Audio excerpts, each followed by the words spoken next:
sebelum kita mulai nih, boleh perkenalan dulu nggak nih? Boleh. Siapa?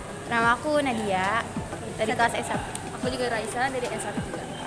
Nama aku Nur Arina Firiskia Putri dari kelas 10-2. Bro Agas di sini ya. Iya. Muhammad Nanda Markenes, sekian. Satu. Ya, dengan Bro Rizwan ya. Ya, Bro Rizwan. Ya. Oh, tahu dong. Tahu dong. Tahu. Contohnya itu kayak pemilihan presiden, pemilihan OSIS ya kalau di kayak sekitaran kita tuh kayak pemilihan OSIS, ketua kelas. Contohnya kayak OSIS kemarin, pemilihan MPK atau pemilihan ketua kelas. Banyak sih. Pemilihan suara untuk OSIS, ketua RT, dan lain-lain. Kayak pemilihan presiden, terus ketos, ketua OSIS atau ketua MPK kayak di sekolah-sekolah gitu. Manfaatnya sih lebih demokratis ya, kayak misalnya kan suara semua orang beda-beda, pendapat semua orang banyak. Nah, dengan pemilihan suara ini, pemilihan itu jadi lebih adil karena gampang juga dihitungnya. Oke. Manfaatnya ya, kalau yang dipilih bagus ya jadi bagus juga, yang dikelola sama dia. Tentu pemilihan suara ini kan mengambil suatu keputusan dengan suara terbanyak ya. Nah itu tuh jadi lebih Lebih adil gitu. lebih adil buat sama gitu. Pemilihan suara itu kayak apa ya? Kayak apa sih? Misalkan ada misalkan ada 2 atau 3 calon, terus nanti kita ambil suara yang paling banyak buat menentuin siapa yang bakal menang gitu buat selanjutnya, atau jadi bakal ketua atau apa gitu.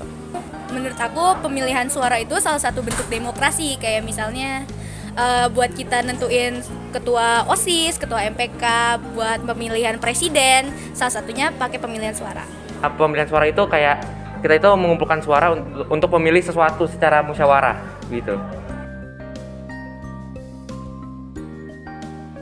Sekolah gua dulu ya, di sekolah gua dulu nggak ada bedanya sih. Paling cuman beda dari organisasinya aja.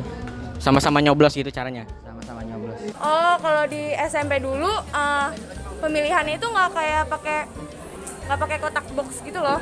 Kalau yang milih OSIS kemarin kan pakai kotak box. Kalau di sekolah aku dulu SMP-nya nggak kayak gitu. Caranya sama, semua dikumpulin di sini. Terus calon kandidatnya pada ngutarain visi misi program kerja. Nanti dari situ kita disuruh itu baru coblos terus masukin gini-gini lah apa sih? Nah udah gitu. Dampak positifnya itu ya kita bisa mengemukakan pendapat lebih luas aja sih. Tentu kita bisa memilih ketua yang baru dengan visi misi yang sesuai dengan keinginan kita itu, pemilihan kita. Jadi dengan harapan kita. Iya, dengan harapan kita. Jadi kita bisa dapat inovasi baru di SMA Suluh ini begitu. Dampak positifnya jadi kita bisa belajar gimana cara milih yang benar ya. Juga bisa ikut memajukan sistemnya juga sih. Kalau yang dipilih bagus ya. Kalau menurut gue sih enggak kayak.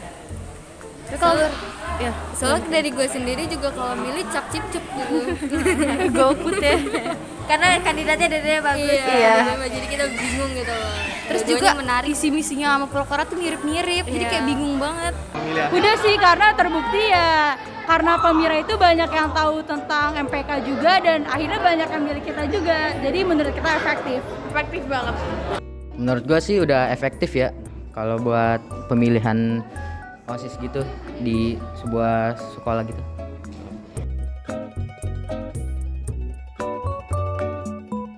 Assalamualaikum warahmatullahi wabarakatuh. Sekarang saya sedang bersama Ketua dan Wakil MPK OSIS MPK di Suluh, ingin berbincang tentang pelaksanaan Pemira kemarin. Nah, pertama-tama nih sebelumnya menurut kakak berdua nih pemilihan suara tuh apa sih?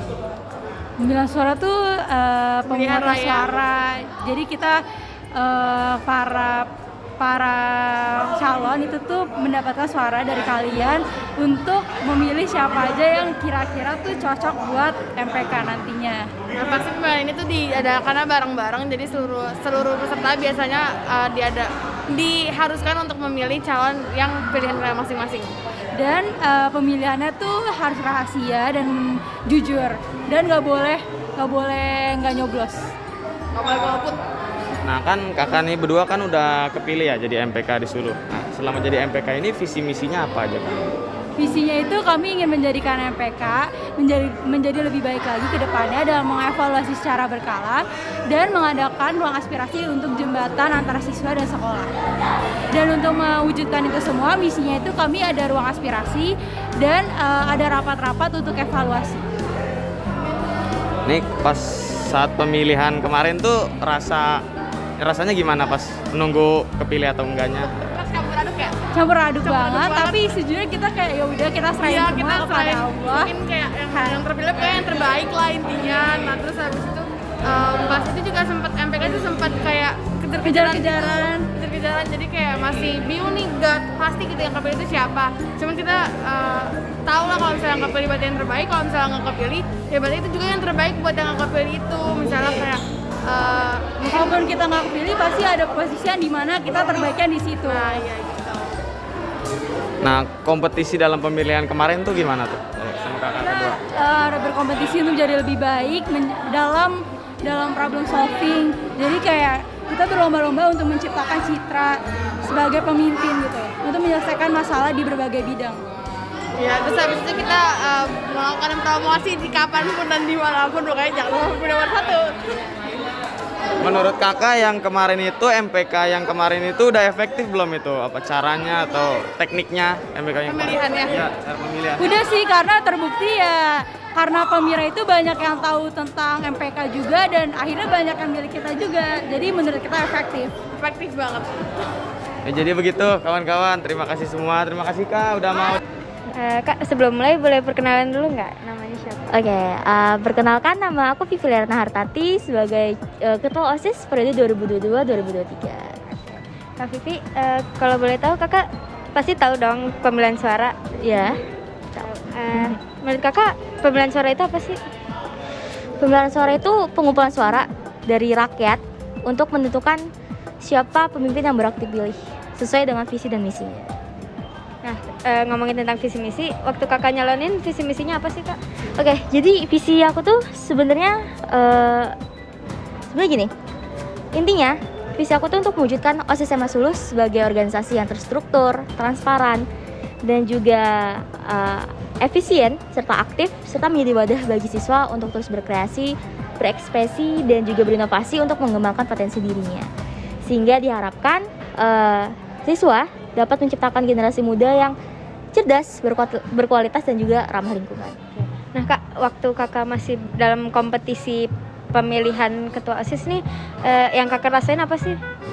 Jujur, aku orangnya kompetitif banget, dan aku waktu itu deg-degan sebenarnya, karena lawan aku juga aku rasa hebat, semuanya hebat. Aku rasa hebat, dan di situ aku ngerasa deg-degan, wakil aku juga.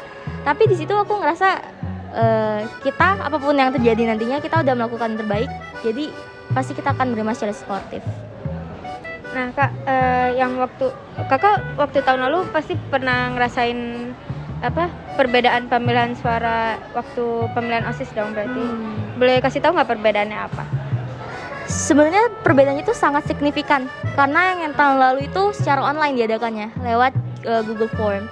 Sedangkan sekarang udah pemiranya tuh udah secara offline, ya kan? Sekarang udah ada lebih efisien yang mana sih? Sebenarnya dua-duanya efisien.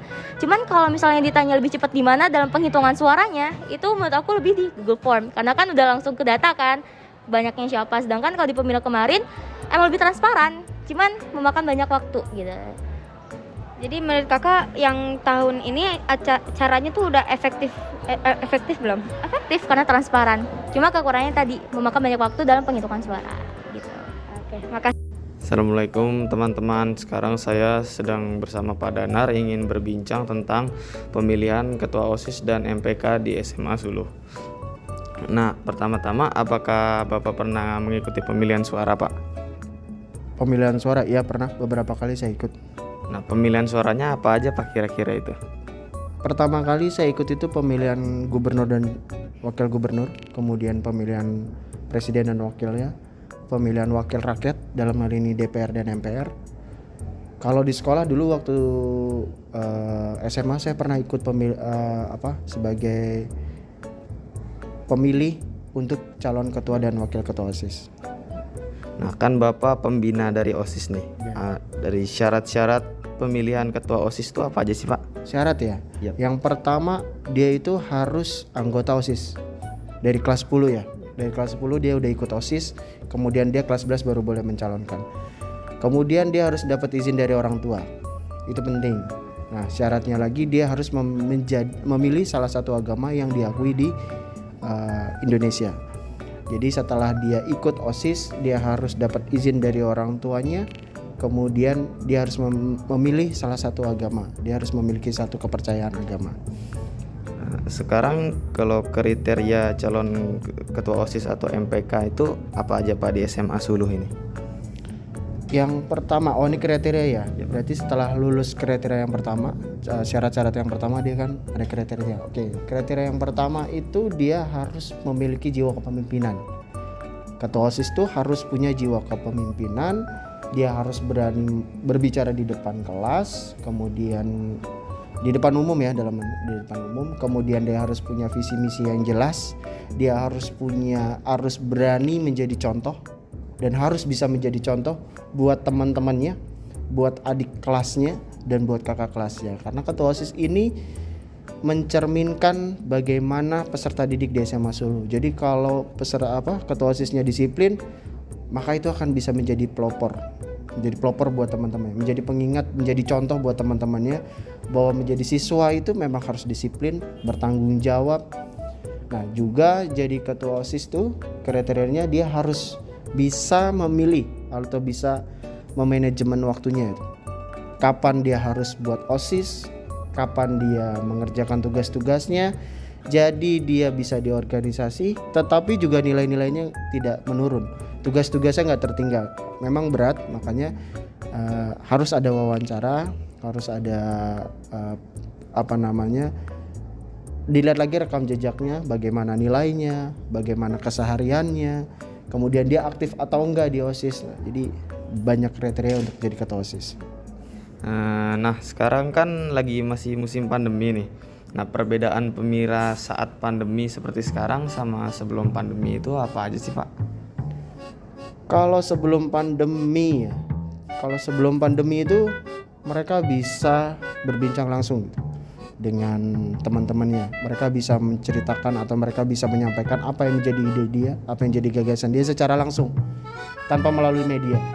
Kalau selama pandemi 2 tahun ke belakang,